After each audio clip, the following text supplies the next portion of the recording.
Okay, here we are at the scenic overlook, and it is tough. Check that out. Those are the La Platas back behind me. That's amazing.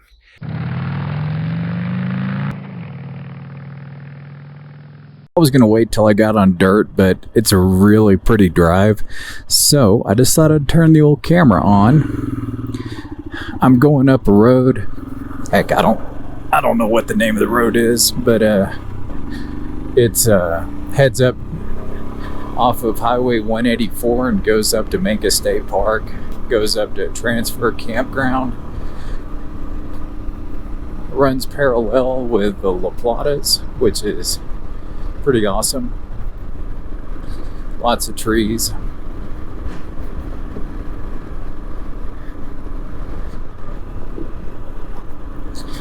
It is so it's got pavement now, but it's gonna turn into dirt here shortly. But it's just a neat little road, get you out of town. You know, we were talking just a little bit ago about just riding for the sake of enjoyment and relaxation. I guess going super fast is relaxing to some people, but it's not to me. I prefer being able to go at a speed where I can look around and see sights and not run off the road. I'm just not a good enough motorcyclist, I guess. I don't know.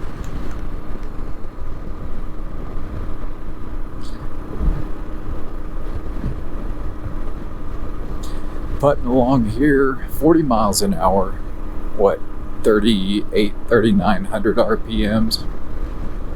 Not bad. 5 over Minka State Park to the left. So there's the road down there. There's a dude ranch just before you get to the state park. So anyone has an inkling to come and hang out over here, there's a place to stay.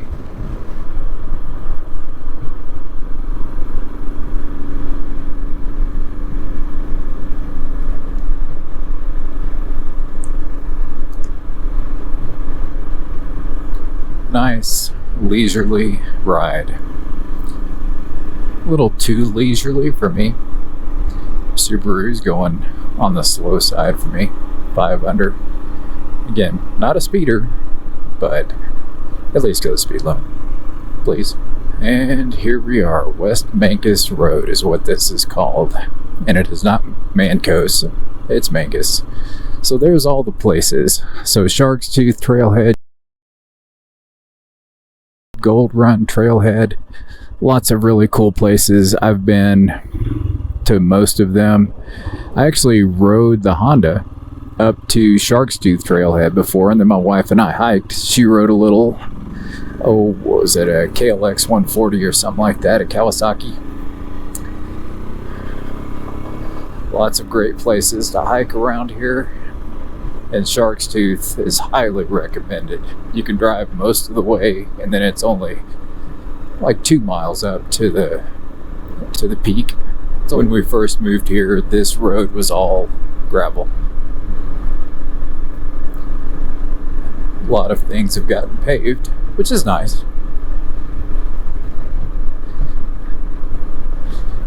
It's harder for me to take my gravel bike on gravel if they pave everything, but you know, what do you do? Look at that snow on the road. Those shadows again. Gotta be careful. There are definitely bear out here, in case anyone is curious. Someone else had a bear get into their house outside of Dolores. Wow. So the trap we've had more bears caught this year than I've had probably combined the last 5. Wow. I remember, oh man, that's nice. My wife and I were driving up here one day and just noticed something just off in the brush, just off to the left. About 5 feet in, just staring at us, was a huge black bear.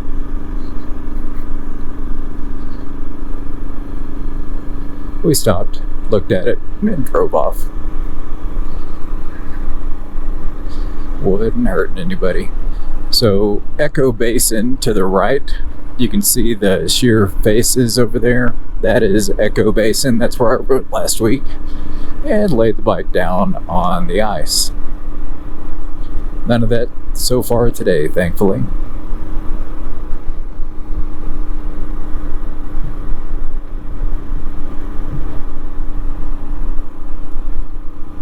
So I don't know if I mentioned it, but I did grow up in Texas, and anyone that lives in Texas or lives further south or lower elevations or where we are right now, it's hot.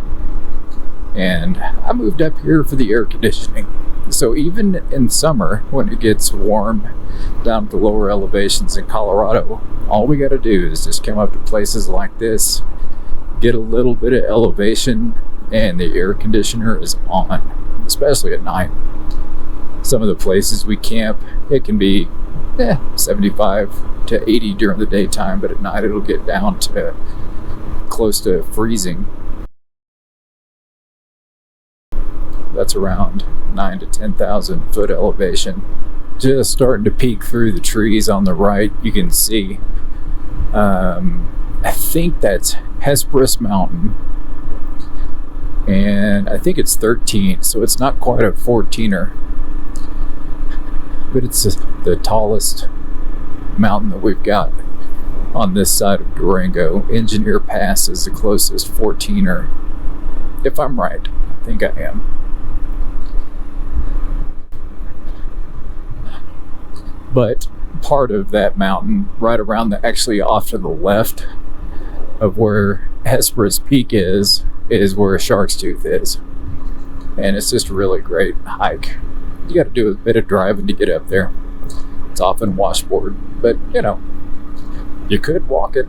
Actually, we saw the bear right up in this type stuff right here. Probably it was right up in here where we saw it, just hanging out in the scrub oak, checking us out, driving past. It's pretty cool. Very, very nice.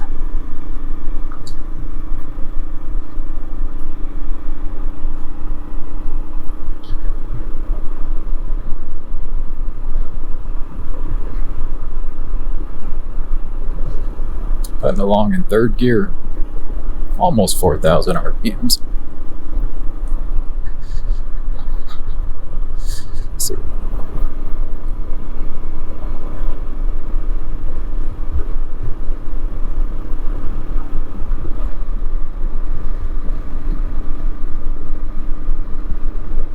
Just past Box Canyon Trailhead. We have hiked that before in the past. It was in the dead of summer. It was stifling hot down inside the Box Canyon.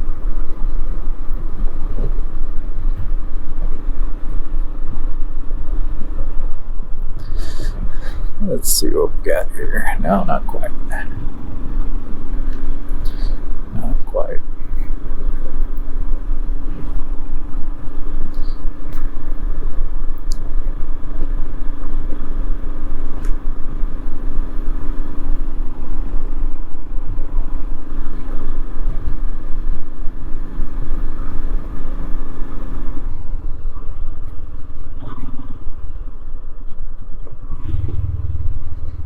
We're going to go ahead and turn around.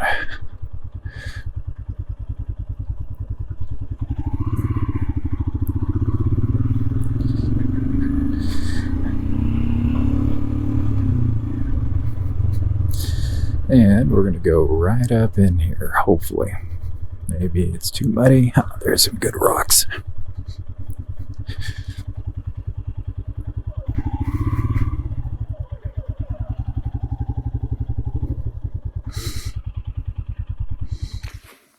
Okay, here we are at the Scenic Overlook, and it is tough. Check that out. Those are the La Platas back behind me. That's amazing. So, had to go borrow a tree real quick. Thank you. A little extra nitrogen in the soil never hurt anyone. Anyway, been a fun ride today. A lot of snow up here. You can see there's still quite a bit on the ground up here. Super sludgy, super slushy mud. And I don't have the foot widener for my kickstand yet, so I had to find a rock to be able to pull off and park. So hopefully the bike stays upright. Here is the view. It is not so bad. Nice clear day. If you look down here, this looks like some kind of trail. I don't know if it's a game trail or what it is. If I was ambitious and younger and not by myself, I would probably climb down there and take a picture. But just, wow. Very, very nice. A little closer up there. A plot of mountains, southwest Colorado. Such a beautiful place. That's why I live here.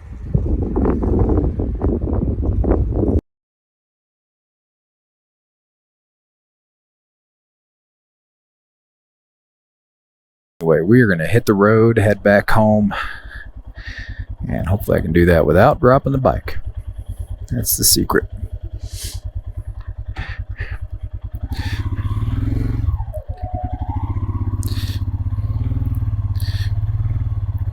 There we go.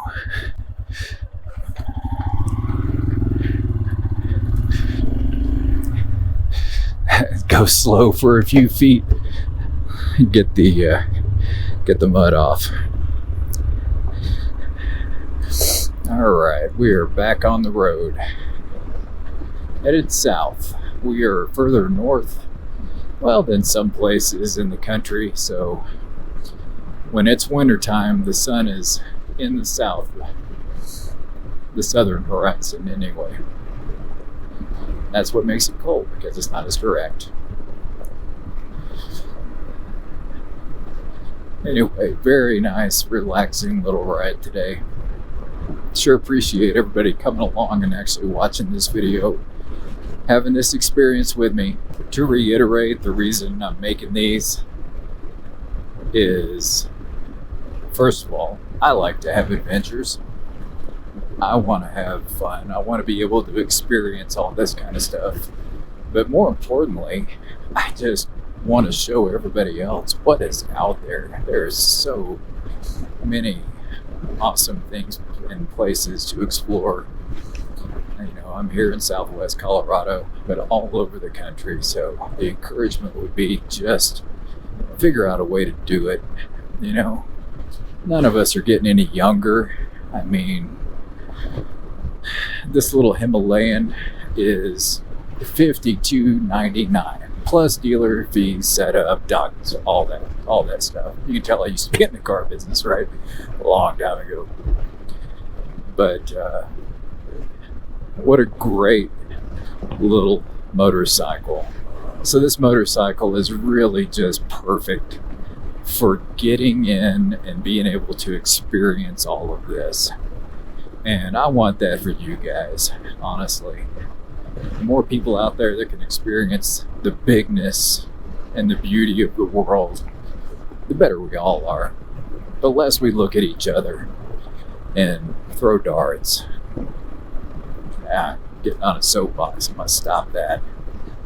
But it is much better for us to be thankful for all the really cool things that we have in our lives and the opportunities that we have than it is just to sit back and nitpick. Like this video. I'm sure everybody could nitpick the heck out of this video. That's okay. Like I told you the reason I'm doing it. And I am having a blast doing this. It is a labor of love. So one thing I do need to do is set my preload lighter. I figured, you know, I'm a fat boy, 220, 6 foot. You know, there is some muscle underneath the padded exterior that I have. But I just thought that, man, if I cranked it all the way up to preload, that it would be better. But it's a little bit too much. I mean, even on this road, I can't even talk without, jerking. And I can't even speak properly. I can't speak smoothly, so the preload is just a little too much. So I'm gonna crank that off a little bit. Cruising along in 5th gear, 45 miles an hour, 3,500 RPMs. Headed back. Heck, I'd love to know from you guys and gals out there that are watching this, what are some awesome places that you've run to? It doesn't matter if you took a video of it, just shoot, let me know. I don't think there's a way to post a picture and a comment, but anyway, my social accounts, Instagram and Facebook, are in the banner of the channel, so you can definitely get a hold of me that way, without a doubt. My email is on this channel, southwestcoloradoadventures@gmail.com. Feel free and drop me a line. We are making a little better time without our local Subaru up in front of us. They were just a little on the slow side.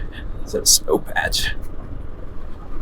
Time changed last night, so the sun, she's getting low. 3:53 is what it says there. I don't think. Yeah, it's so the old the Royal Enfield Tripper navigation system. Well, I didn't hook it up, so I didn't actually connect with my phone. I bet if I did, it would probably automatically adjust the time. But it's an hour behind, or an hour ahead rather. That KTM Adventure 390 is another good small displacement bike that's relatively inexpensive. I feel like they're around $7,000 to $7,500. So they're more than this by a lot. I'm sure the technology is light years ahead of this, which is cool on one hand, but if you're actually using this for what you should be using it for, getting up and away, and you need to make a field repair, I would much rather have something that's more like my lawnmower, quite honestly, than I would something with all that technology.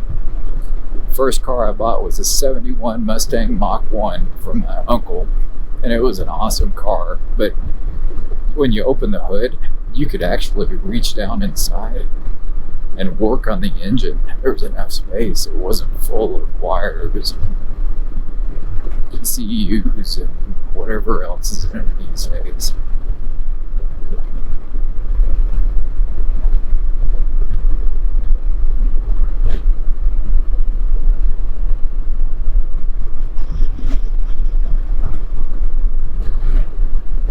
Tough scenery. Tough. I wish I had one of those in my backyard. That would be pretty awesome. Go out back and go fishing.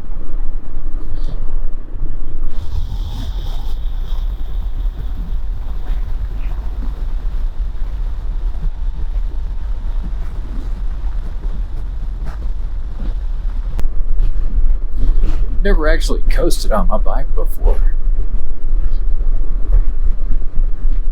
Never have on my Harley. I'm kind of coasting right now. Interesting. Funny things you never think about till you do it the first time. There is still some mountain biking time left.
We're still over the speed limit.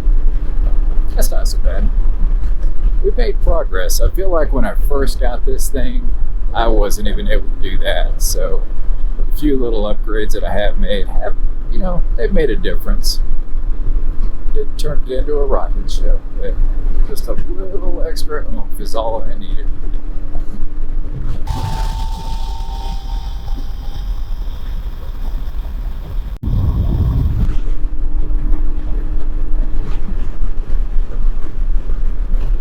Icy conditions may exist. It's that time of year. Got the signs flipped around already. And there are icy conditions on this road frequently in the shadows.